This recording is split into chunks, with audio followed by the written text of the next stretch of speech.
Vous êtes là? Bah prévenez quand vous cliquez. J'étais en train de lire un bouquin. J'étais en train de lire ça. Vous saviez que le Megajet de 1994, c'était une console portable pour les avions? Moi je le savais pas. Enfin soit, bonjour pour cette nouvelle vidéo sur mes achats. Et donc voilà, je vais commencer par vous présenter ça. Voilà, j'ai acheté ça, très cher. Ça raconte un peu l'histoire de Sega, ça raconte, il y a plein de trucs dedans, il y a des croquis des consoles. Par exemple, attendez, je vous en montre une. Alors, allez, on va essayer de pas tout déplier parce que c'est un peu bordélique. Bon, j'avoue que ça c'est peut-être pas super génial, mais par exemple, voilà, vous avez des croquis de la Mega Drive. Voilà, des choses comme ça. On retrouve des storyboards de jeux. Attendez, si je tombe dessus, je vous le montre.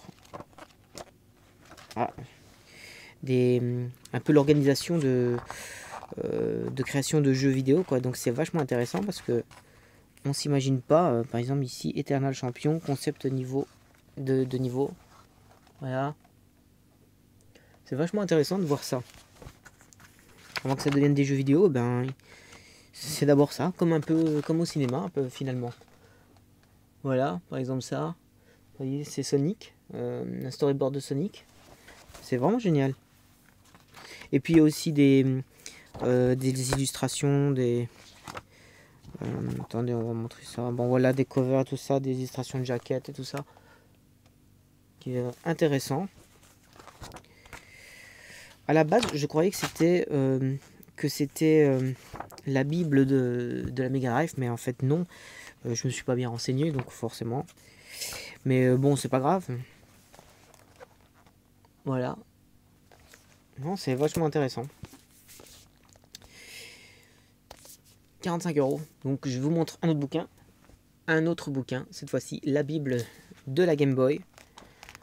Vachement intéressant pour les collectionneurs. Ça donne un petit descriptif du jeu et comment il était. Et puis c'est bien parce qu'au moins on peut vérifier les jeux qui nous manquent dans notre collection. Donc je sais pas si vraiment tous les jeux y sont représentés. Mais bon, s'ils sont pas tous, ils y sont pratiquement tous. Enfin, je vous montre un peu tout ce que j'ai acheté ces derniers temps. Je vais prendre dans le désordre, franchement, j'ai même pas organisé, j'ai mis une pile. J'ai dit tant pis, bon voilà. Mais bon, l'important c'est que je vous les montre. J'ai acheté ça. Matrix. J'avais joué à l'époque à ce jeu. Je l'ai pas terminé. Donc je l'ai acheté à 1,50 €. Il est complet. Il est propre. Ce sera l'occasion pour moi de le terminer. Un jeu que je recherchais non pas sur PlayStation 2 mais sur Dreamcast, parce que je l'avais sur Dreamcast et je suis assez dégoûté de ne plus le posséder, mais bon, c'est la vie. J'ai acheté Space Racer. Voilà, j'ai acheté Space Racer sur Dreamcast. Je crois que c'est Looney Tunes Space Racer qui l'ont appelé. Voilà, c'est un jeu que je me suis vachement amusé avec des potes. On jouait à 4 joueurs sur la Dreamcast, c'était vraiment génial. Et je suis content d'avoir récupéré au moins le jeu, mais je suis assez triste de ne plus posséder la version Dreamcast. Parce qu'à l'époque, je collectionnais, et puis il y a eu un moment donné, je sais pas ce qui m'est arrivé, j'ai eu une crise. J'ai arrêté tout de ma collection et je me suis séparé de la totalité. Grossière erreur. Et j'ai donné gratuitement, franchement. J'ai donné gratuitement, franchement. Et j'ai un pote à qui j'avais donné une grosse partie et qui a vraiment été sympa. Quand je me suis rendu compte que c'était une très très grosse connerie que j'avais faite, il m'a tout rendu. En tout cas, et c'est lui qui avait une bonne partie de ma collection, donc il m'a rendu toutes mes Mega Drive, mes jeux Mega Drive et tout. Donc je lui donne vraiment une fière chandelle de m'avoir redonné tout ça. Et voilà, merci à lui. Dragon Ball Z Budokan 3.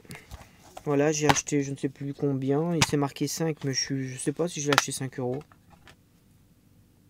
Il est vachement griffé quand même. Bon, tant pis. Bon, il fonctionne, je l'ai testé. Voilà.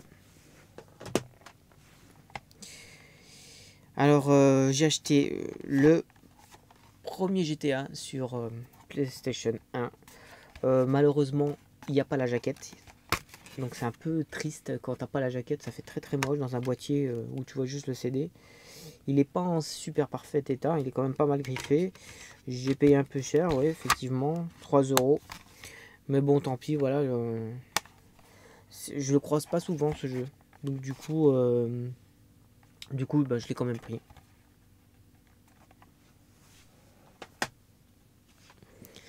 Alors un jeu que j'ai acheté sur eBay, que j'ai acheté 15 euros je crois. J'ai acheté ceci. Pocket Fighter. Vraiment très très très très joli jeu. Vraiment il est très très beau. Et je vais vous raconter un truc par rapport à ça.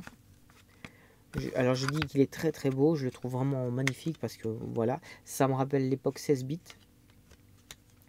Et à l'époque 16 bits, quand la PlayStation 1 est sortie, j'étais très très fâché contre Sony parce que c'était la fin des 16 bits et que j'étais fou de cette époque-là, les jeux très colorés, les jeux 2D, j'aimais vraiment ça. Donc j'ai fait la gueule à la PlayStation. J'ai quand même eu la PlayStation et j'ai joué avec la PlayStation. Mais quand même, il y a toujours un petit truc au coin de ma tête qui me dit c'est de votre faute si ça n'existe plus les jeux 2D. Or que non, si ça avait été... ça aurait pu être Sony comme ça aurait pu être quelqu'un d'autre d'ailleurs. Voilà, il y a eu des concurrents, mais on va dire que celui qui a vraiment marqué les esprits le plus, c'est Sony. Donc j'étais triste de voir cette page de l'histoire qui se tournait pour passer à la 3D, quoi. Parce qu'au début, j'étais pas fan de la 3D. Je trouvais, et je trouve même avec le recul, que la PlayStation 1, c'est pas très joli. C'est une bouillie de pixels. Bon, ils ont réussi à faire quand même des choix de jeu, hein, c'est pas ça. Mais quand même, moi je pense que franchement, quand tu regardes les jeux aujourd'hui, c'est pas... Voilà, je les trouve pas extraordinaires, quoi. Et voilà, et on va dire que ce genre de jeu là, ben ça remonte le niveau. Ça me rappelle les 2D, c'est très coloré, c'est mignon, c'est tout beau, et voilà, c'est un chouette jeu. Ah, ce jeu là, Fear Effect sur PS1. Vous savez où je l'ai acheté, ça? Je l'ai acheté chez Emmaüs. Et ouais, bah chez Emmaüs on trouve des jeux vidéo. J'ai acheté ça 1 euro. Et là où dans le Emmaüs que je vais, ils ont régulièrement de la PlayStation 2, PlayStation 1 et du jeu PC. Il est complet, il est dans un bon état, donc vraiment content. Je n'ai jamais joué avec ce jeu, donc je ne sais pas ce qu'il vaut. J'ai vu, il a des bonnes critiques, donc il faudra que je m'y mette, quoi, pour le découvrir.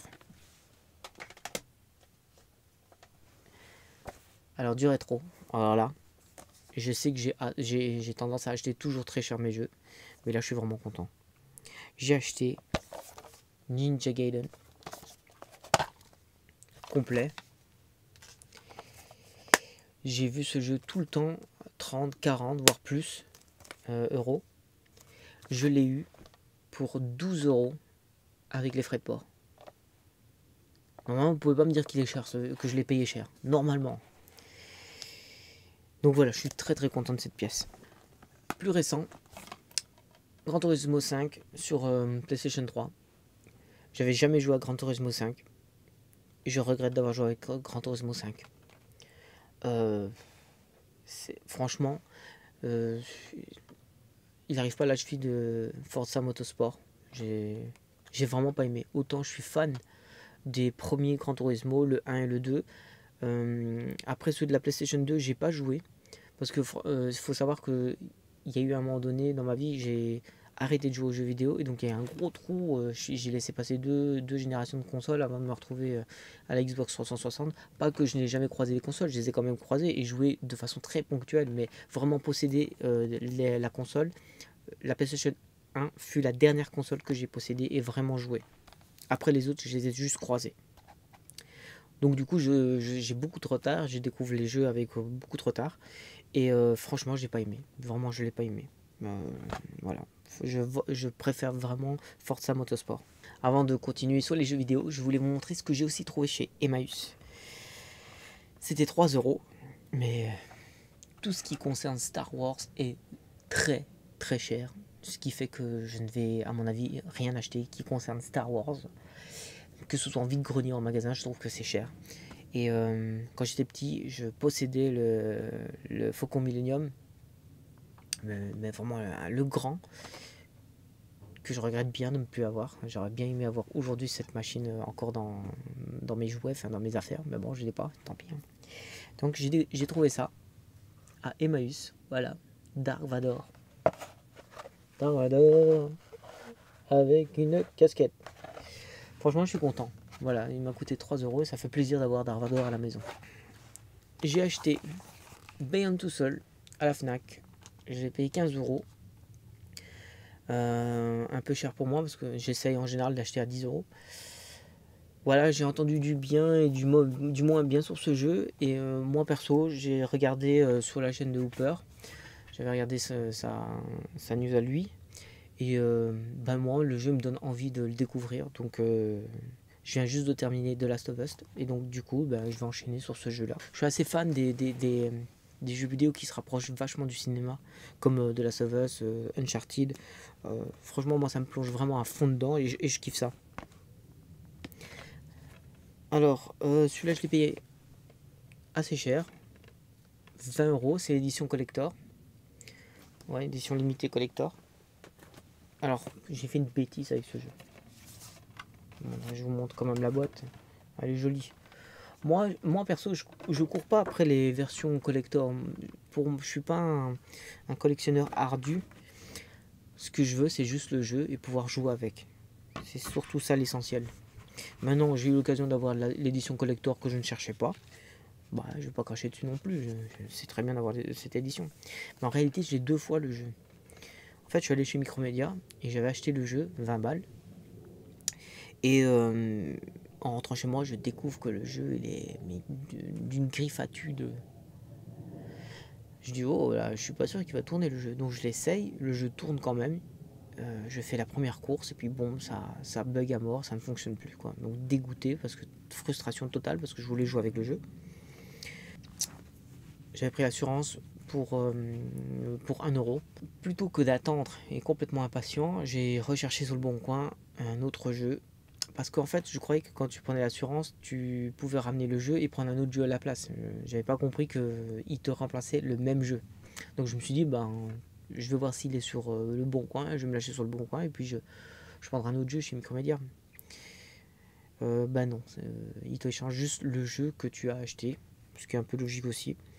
Donc du coup, je me suis retrouvé à avoir acheté sur le bon coin cette version collector, qui est nickel, plus une version normale, qui est aussi en très très très bon état. Voilà, donc je l'ai en double. Donc, que faire avec mon double? Peut-être l'échanger, je sais pas. J'ai acheté ce jeu là chez Emmaüs, 1 euro. Et phénomène bizarre, le jeu il est en bon état, hein, vraiment. Attendez. Il est un petit peu griffé, mais vraiment 3 fois rien, quoi. Et il tourne pas le jeu, il fonctionne pas.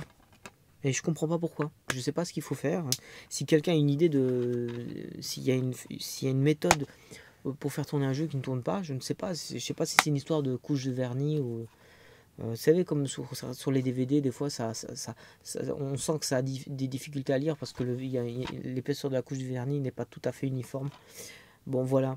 Et donc du coup, je suis un peu dégoûté parce que bon, j'ai payé qu'1 euro, donc c'est pas une catastrophe, c'est pas une catastrophe en soi, mais je suis assez étonné de voir que pour le peu de griffes qu'il y a, il ne fonctionne pas. C'est bien dommage.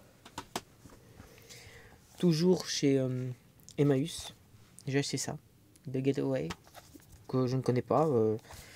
Voilà, je l'ai pris et puis je vais le découvrir. Hein, Getaway en platinum, bien sûr. Hein, donc c'est moins. Il est complet avec la carte et tout ça. C'est moins sexy quand c'est en platinum, mais bon, voilà, comme je vous dis toujours, l'important c'est que je possède le jeu, quoi. Je passe à la catégorie DVD. Je me suis acheté ça, V. J'ai trop surkiffé cette série quand j'étais petit. J'aimerais avoir la totalité de la série, mais bon, voilà. 1 euro ou 50 centimes, je sais plus. Je suis très content, j'adore cette série. J'aime pas la nouvelle série, je trouve que ça... Bon après c'est une histoire de goût, hein. C'est une histoire de goût. Comme vous avez pu voir, ma chaîne s'appelle Retour vers le Pixel et je suis un grand fan de Retour vers le futur. Donc voilà, quand j'étais petit, j'ai vu le dessin animé. Je ne sais pas combien de saisons il y a, je me suis pas renseigné, mais bon, je l'ai vu qui traînait et je me le suis acheté. Et je ne sais plus combien je l'ai acheté. Ce film-là, alors il est marqué 6 euros, mais je ne l'ai pas payé 6 euros, je crois que j'ai payé 3 euros. Créature de rêve. Vous vous souvenez de Code Lisa? Ben ça c'est le film, l'original quoi. Voilà. Donc pour ceux qui n'ont pas connu le film, ben, je vous le recommande. Il est vraiment chouette. Alors celui-là, je ne sais plus combien je l'ai payé, mais l'histoire sans fin 1 et 2. Le 3 et le 4 ne m'intéressent pas. Il n'y a que le 1 et le 2, il me semble, qui se suivent, si je me souviens. Et je sais pas pour vous, mais Atreyu, quand j'étais petit, je me suis tout le temps posé la question, c'est une fille ou un garçon Atreyu? Bah, franchement, déjà le nom Atreyu. Franchement. Hein, mais voilà, donc pendant des années, bon, j'ai fini par comprendre que c'est un gars. Mais bon. Tiens, j'ai même pas ouvert. Regardons comment ils sont les DVD. Ouais, ils se sont pas foulés, hein. Franchement, je vous le dis, c'est mochissime. Hein. Juste, voilà. Ça, et puis même ça, la qualité de la boîte, c'est vraiment pas terrible du tout. Mais bon, c'est pas très grave, parce que ça, c'est pas des films que moi, perso, tout est moche. Hein. Même le DVD, il est moche. C'est pas très grave, parce qu'en fait, des vieux films comme ça, à moins que j'ai vraiment surkiffé, comme par exemple, je vous le montre parce que je vois qu'il traîne, celui-là, c'est magnifique de le regarder en Blu-ray. Mais sinon, pour les autres films que j'ai aussi beaucoup aimé, je n'attache pas d'importance de l'avoir en Blu-ray. Donc le DVD me va très bien. Voilà, pour certains films. Voilà. Mais bon, il y a des jeux comme ça, par exemple les SOS Fantômes, je les vu en Blu-ray, que je n'ai pas encore. Et encore un truc, là, c'est totalement dans mes prix. Une manette PS3 qui traînait chez mon frère. Il m'a dit, tu la veux, prends-la. Elle fonctionne et je suis très content parce que la PS3 que j'ai échangée, ben, je n'avais qu'une seule manette et donc maintenant j'ai 2 manettes. Ça c'est cool. Voilà, j'ai fait le tour. Bon, j'espère que vous avez aimé. Moi en tout cas, j'ai bien aimé vous montrer mes achats et puis ben, on se revoit dans une autre vidéo. Ciao.